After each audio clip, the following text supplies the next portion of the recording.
Vamos lá, investidores, sejam todos bem-vindos aqui no canal do Investidor. Para quem não conhece aqui o nosso site, não deixe de visitar o site do investidorindependente.com.br. Temos muita coisa legal para vocês lá também. E também para quem ainda não conhece o nosso perfil no Instagram, Facebook, temos muita coisa que é publicada lá semanalmente para você se atualizar sobre o mercado financeiro. Vou falar com vocês hoje, gente, sobre questões tributárias relacionadas com os investimentos. É um momento propício para falar desse tipo de coisa, porque no momento que esse vídeo está sendo gravado, estamos na aquela fase chata, trabalhosa de realizar a sua declaração do imposto de renda. Se você não sabe fazer, não sabe como fazer, o que fazer, manda um e-mail para a nossa equipe no atendimento@luizholt.com ou assiste aqui o nosso vídeo. Tem um vídeo que foi gravado recentemente sobre esse tema. Então, relacionado com o imposto de renda, ligado a investimentos, eu resolvi fazer esse vídeo para vocês, porque justamente quando eu conversei com investidores sobre a declaração, surgiram essas dúvidas e essas diferenciações que eu vou deixar registrado aqui em nosso vídeo. Mas confere o nosso conteúdo após a vinheta.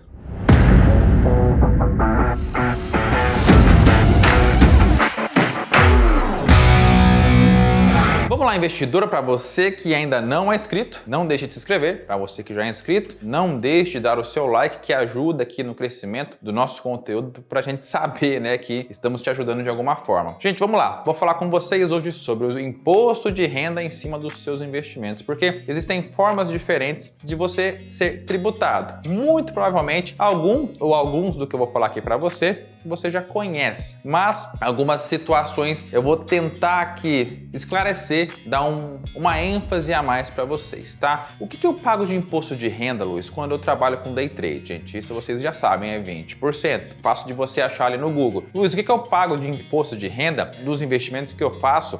Renda variável e faço swing trade. É 15%, tá? Isso não é surpresa. Ah, Luiz, tem aquele limite dos 20 mil reais, correto. Você paga ali 15% se você operar 20 mil reais no mês. Gente, mas é muito fácil. Para quem faz swing trade, operacionalizar mais de 20 mil reais por mês é muito fácil. No day trade, então, nem se fala. É muito mais fácil porque você consegue alavancar no day trade. Então, é muito mais fácil de você pagar os 20% no day trade e também é bem tranquilo para você pagar uns 15% no swing trade, porque muito provavelmente você vai superar essa faixa. Mas a informação que eu quero passar para vocês aqui não é essa. A informação que eu quero compartilhar com vocês é que nessa situação você tem que pagar a DARF. Estou falando aqui do mercado de ações, mas no mercado futuro, derivativos, a mesma regra se aplica. Você tem que pagar a DARF no fechamento do mês. Fechou o mês no lucro, tem que pagar a DARF do imposto de renda, no nosso exemplo aqui, tá, gente? Nesse exemplo, dos 15% das operações de swing trade que eu realizei. Ah, Luiz, e se no mês seguinte eu tiver prejuízo? Também sabemos que você pode fazer a compensação, né? Você teve o prejuízo nesse mês, legal, vou registrar o prejuízo, não vou pagar a DARF nenhuma,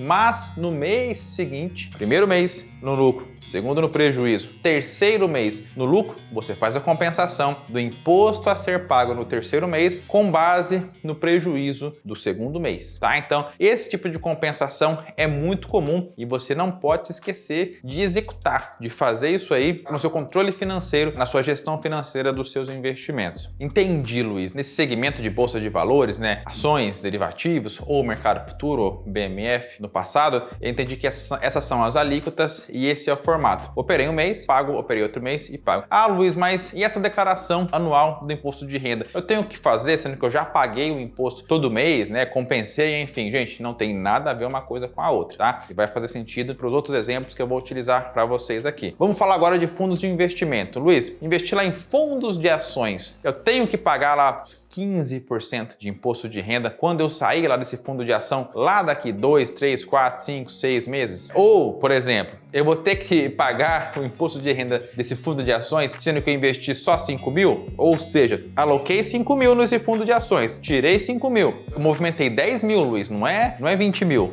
e é fundo de ações. Eu vou ter que pagar imposto? Não Nossa, Luiz, então não tem imposto? Tem, gente. Nesse caso, ele é retido na fonte. A gestora faz a retenção da proporção, né, do imposto de renda que você deveria pagar. Ela faz a retenção na sua saída e não tem dessa de 2 mil, 5 mil, 20 mil reais de teto. Se você colocou R$1.000, tirou R$2.000 no lucro, você vai pagar os 15% de imposto em cima do lucro. Não se esqueça disso. Gente, não vou falar de IOF aqui, senão esse vídeo vai ficar muito longo. Entendeu essa questão do imposto de renda em cima dos investimentos? Eu falei aqui de um único segmento, renda variável, agressivo, só que duas ferramentas diferentes. Ações, derivativos, mercado futuro, na verdade os três são diferentes, mas eu coloquei numa caixa só, e fundos de investimento que investem em ações. Ambos vão pagar mais ou menos a mesma alíquota para uma operação parecida. Um segmento você vai pagar a DARF, você tem essa obrigação. Se você esquecer, a responsabilidade é sua, a Receita ela pode pedir algumas justificativas para você. No outro segmento não, é responsabilidade do gestor. Talvez seja até por isso que ele cobra uma taxa de gestão elevada, porque ele tem um trabalho desgramado para fazer tudo isso aí, além de ter a obrigação de escolher ativos que vão se valorizar. Então, essa é a principal diferenciação. Legal, Luiz, entendi a questão do mercado de renda variável e os fundos de ações. Mas agora, vamos lá partir para os fundos multimercados ou os fundos de renda fixa. Gente, existe um detalhe, tá? Nesse segmento, vamos seguir na mesma regra dos fundos de ações. Quando você for sair dos investimentos, se você estiver no lucro, vai ocorrer o quê? A retenção na fonte. Você não precisa pagar a DARF, tá? Não há essa necessidade. O gestor, a gestora vai fazer isso daí para você. Mas, nesse segmento especificamente, existe o quê? Come cotas, tá? Então não se assuste se você foi lá, investiu, sei lá, os R$10.000, por exemplo. Investiu lá R$10.000. Nesse exemplo hipotético, o fundo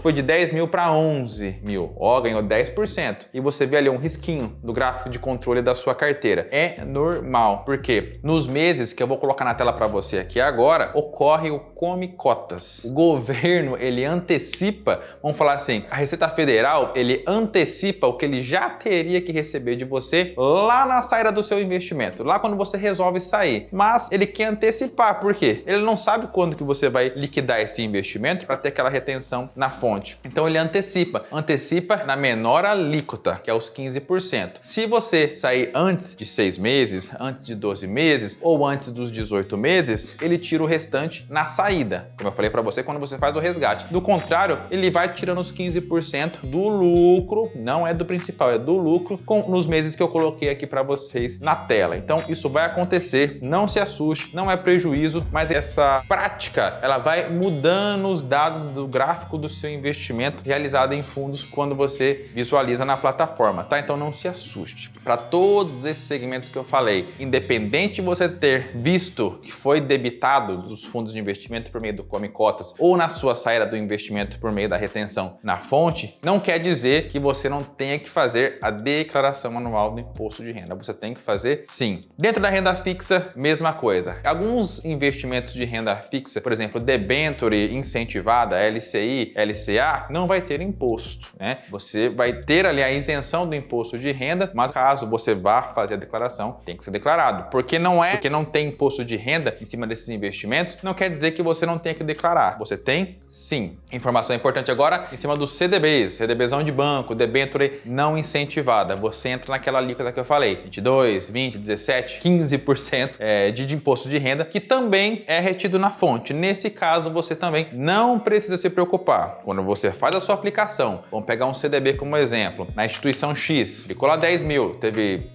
20% de lucro, vai na saída você tem 12, a instituição já vai aplicar lá os 15% de imposto de renda, ou 17, ou 20, ou 22 na sua saída e você vai receber só o líquido na sua conta da corretora. Nesse caso também, toda vez que você for fazer a declaração anual do imposto de renda, você tem que declarar esses títulos de renda fixa que estiveram ou que estão na sua conta, tá bom? Gente, essas são informações assim, básicas, preliminares para quem está começando com os investimentos e para quem já está há mais tempo, porém não entendi esses detalhes, tá? O mesmo se aplica para o Tesouro Direto dentro da renda fixa, tá? O mesmo se aplica para as BDRs dentro aqui do mercado de renda variável. Então, fique atento. Não se esqueça de fazer o pagamento dentro desse segmento. Quando você tiver que fazer, também não se esqueça de fazer a compensação. E nos outros segmentos, você pode ficar tranquilo quanto ao pagamento da DARF, mas para todos esses que eu falei para você, é necessário ser declarado anualmente. Legal? Dúvidas? Manda um e-mail para a gente. gente no atendimento@luizotti.com. Vamos ter prazer em ajudar vocês. Um grande abraço, vejo vocês no próximo vídeo.